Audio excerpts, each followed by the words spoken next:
The Plank, presented by Ram, continues on ABC Action News Now. All right, folks, welcome back to The Plank, presented by Ram. I'm Tom Korn, along with John Sable, and I know we have people that are tweeting on in, trying to figure out what we think and what they think about what the Tampa Bay Buccaneers did. What you got? Yeah, it's that time for the Ace Hardware social stream. Let's take a look at how fans were reacting to the game online yesterday. A lot of fans, as you could imagine, excited. And you see here posting on our Facebook page by Ryan Harder there, when will the winners of the scratch-off start to be contacted? One. So apparently he wants to win more, I guess. Anyways, there are more people, more internet memes, haters, where you at? That's Jameis Winston there. A lot of other comments, fans excited, happy, everything, which was a lot different than last week, Tom. I know you were gone. I love the one here by Izzy. We're going to the Super Bowl. Well, let's not jump too far ahead. Well, listen, people need to dream. Well, they need to, especially after the last few seasons. And remember, we want you to send us some tailgating pictures and videos. I know last week we had some of those from the first Bucs game. So get creative, share your pictures and videos by tagging them with the hashtag The Plank, or posting them right to our Facebook page at abcactionnews.com/Facebook there. So we have a few candidates this week for game MVP. You talked about maybe Kyle Brinza. That would be your MVP. Kyle Brinza, I know people are going to say it's Jack Smith, probably somebody on the defensive side of the football.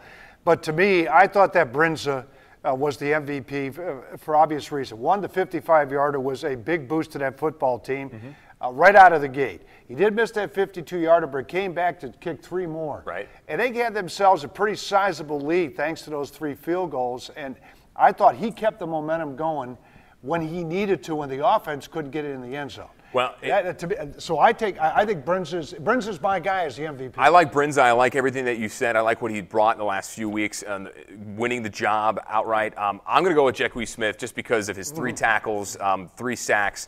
But after the game, he wasn't so much talking about his personal accomplishments. He just really wanted the W. Oh, man, that'd be great. Great personal accolade. But, honestly, I'm just happy we got the win. Honestly, man. It's just big for our team to come on the road and get a division road win, man. We got the only division game win in the whole division. So, I think that's bigger for our team than, what I got going. Well, I like this kid, man. You talk about picking him up from Buffalo last year. I know that Jason Light, he can pat himself on the back for finding this guy in the season. I know we got the phone lines open at 813-878-2888. And I think Jim's on the line. Jim, welcome to The Plank. How are you? Hey, TK, welcome back, man. We missed you last week. I appreciate it. I was out talking to little animals in the woods in Michigan. There you go. That's where my ball was all the time when I was playing golf in the woods.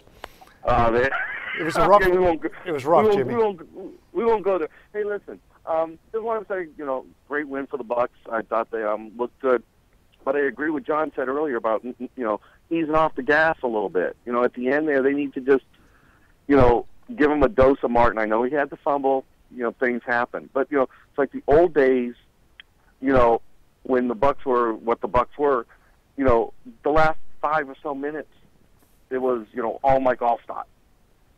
Just feed it down their throats, pound it.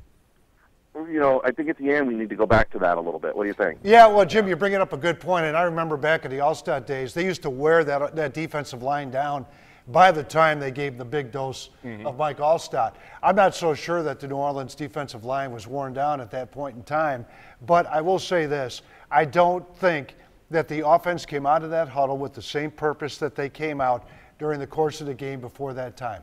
It just looked like they were tentative. It looked as if their whole mindset was to run the clock, but they forgot that they needed first downs to run that clock. Right. And you look at Doug Martin's carries, his 21 carries, that was mostly in the first half. And then when you just kind of lose your game plan and play a little more conservatively, whether it's trying to get those first downs, not passing the ball very much, or just kind of forgetting the ground and pound like they have in the past, it could come back to bite them if they do that again. Well, we'll see. They got a whole different animal coming up this week at Houston. But then again, we also have an animal to put on the plank.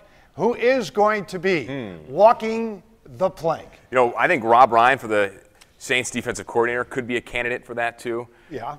He could be. He could be. He could be. But I have a sneaking suspicion that when we bring up the name we bring up, when we come back, no one's going to know who this kid is. Probably not. In fact, he had no clue where he was yesterday. That's coming up next on The Plank.